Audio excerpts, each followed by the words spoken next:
Programang ito ay rated SPG, striktong patnubay at gabay ng magulang ang kailangan. Kaabang-abang nga ang mga parating na eksena dahil palpak na naman si Olga sa plano niyang pagpaslang kay Marites.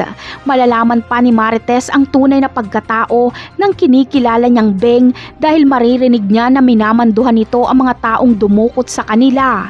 Iniisip ni Olga na mas matalino siya kay Ramon pero puro naman palpak ang kanyang mga plano.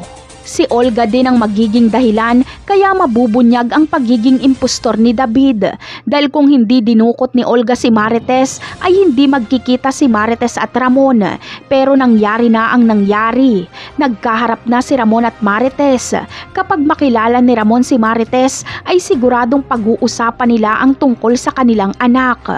At dito malalaman ni Ramon na David ang pangalan ng pinakilala sa kanya ni Olga at ang tunay na tanggol ay walang nakakaalam kung nasaan. Mapagtatanto ni Ramon ang kanyang nakaharap na kamukha niya ay anak niya pala.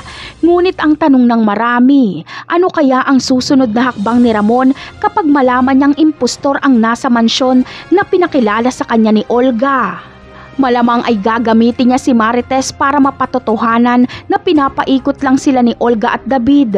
Isasama ni Ramon si Marites sa kanilang bahay para mabulaga si David at hindi na ito makapagdahilan pa.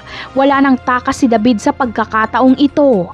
Habang si Olga naman ay siguradong hindi na uuwi at magtatago na lang dahil siguradong tatapusin siya ni Ramon kapag magpakita pa siya. Napakarami pa nating dapat abangan sa mga susunod na episode. Paalam!